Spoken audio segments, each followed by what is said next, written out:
Okay, welcome everybody to the third installment of my amateur watch blog. My name's Bruce, and I'm really excited to bring to you today the Rolex Submariner date, model 116610LV. This, of course, is the green Submariner, which is a very polarizing watch for Rolex. This watch right here is the evolution of the anniversary Submariner, which debuted in 2003 in the previous model to celebrate the 50th anniversary of the watch.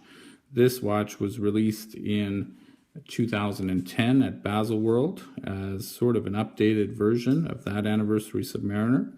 And it's the alternative to getting the Submariner with the black dial and the black bezel, which is a great looking watch, but a little bit on the common side out there in terms of how many you see. This watch here is, of course, the quintessential Rolex dive watch. You can get more advanced dive watches from Rolex in the Sea Dweller and the Deep Sea, but this is really all the waterproof watch that anybody really needs. Waterproof down to 1,000 feet or 300 meters. And when you handle the watch, you can definitely trust that this watch here is very much like a bank vault. So we'll start out with a few of the aesthetic features of the watch, and then we'll talk about why you might choose the green Submariner over a different watch, just purely based on a few aesthetic differences. So, starting at the top, as we always do, we've got this beautiful ceramic bezel. Now, we talked a little bit about ceramic bezels with the GMT. I'm just going to go back and kind of refresh for you. Baked at high temperatures into this beautiful flat green color on the Submariner, and inlaid with the numbers are inlaid with platinum. So you know that the scratch-proof ceramic combined with the platinum inlay, this is a bezel that's definitely going to look really good in many, many years. As far as functionality, the bezel rotates unidirectionally, just like this. It has really nice sort of sharp teeth on the edge that give you a lot of grip. And of course, it's very well damped, easy to set right down to the minute, and has that Rolex precision feel to it when you're operating it. Originally designed so that divers could time the amount of, could keep track of the amount of time that they spend underwater, so that they didn't spend too much time and become unsafe underwater. You can also use the bezel, in everyday situations just to time simple functions. The bezel is complemented by this beautiful deep green dial, which you can see here. If I turn it into the light, the dial really pops with a nice sunburst effect, and I don't think anybody does a sunburst green dial quite like Rolex. They've got a new one on the Day-Date 40 that I just love as well. So look, when you turn it into the light here, you get this sunburst effect, which contrasts the flat green of the bezel.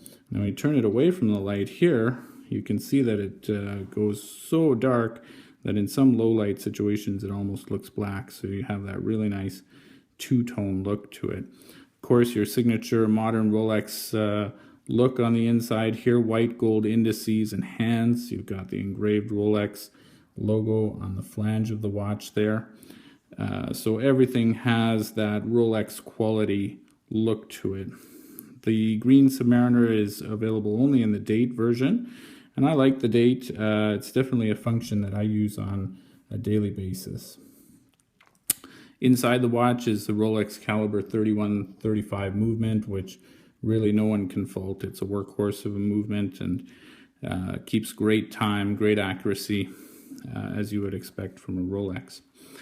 Moving on to the case. The case is the modern Rolex Submariner case, shared similarly with the GMT. You've got these wide case lugs here, which caused a little bit of controversy when it came out, but I think it makes a watch really modern looking while still keeping the typical Rolex Submariner heritage, and it's really comfortable to wear on the wrist.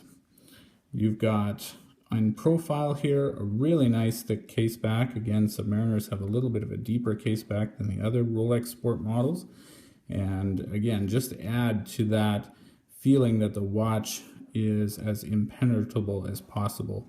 Also included with that feeling is this Rolex trip lock winding crown, which is meant to be sort of like a submarine hatch in terms of the way that it functions. So many different gaskets and mechanisms in there preventing water and dust from getting into the case. So again, all finished off with a nice sapphire crystal that blends beautifully into the profile of the watch there. And again, very, very, very scratch proof, just like the bezel. On the wrist, the watch wears very comfortably. I like the Submariner because the case tends to curve around your wrist here, but the deeper case back definitely makes it sit up a little bit more than other Rolex sport watches. So you get a nice profile there, very proud watch on the wrist, but still nothing so big and ostentatious that it couldn't slip under your wrist, your shirt cuff if you needed it to. Like all modern Rolexes, we've got an oyster bracelet here that is finished to the highest caliber. We've talked about it before. You've got the solid end links. It's a very hefty feeling bracelet, very well lubricated, nice to manipulate in your hands there. Brushed links, all brushed links without polished center links mean that fine scratches tend to blend in a little bit more. So you're going to have a very long-lasting OCD scratch-free relationship with this bracelet. The clasp at first appears like your typical Rolex sport watch clasp, very solid and secure. This watch isn't falling off your wrist anytime soon. But of course, the Submariner is giving you another party piece in the form of the glide lock clasp. So this is a very advanced version of the easy length extension that you can find on other Rolexes, where it's very easy to increase and decrease the length of the watch in micro adjustments. Originally meant to make the watch fit around a dive suit, but it's really nice on a hot day, you know, when you just need a little bit of extra bracelet length. Also, one of the things that makes this a really, really great long-term watch is the 904L steel. It just has a nice bright finish to it, very polishable, very durable, and really sets it apart from other watches, even in similar price ranges. And, you know, if Rolex watches from the 1950s, 60s, and 70s with the earlier versions of steel still look really good, you can only imagine that the 904L steel combined with the ceramic bezel, the sapphire crystal, and other improvements will make this watch a watch that can endure for at least 50, 60, 70 years and still look very, very good.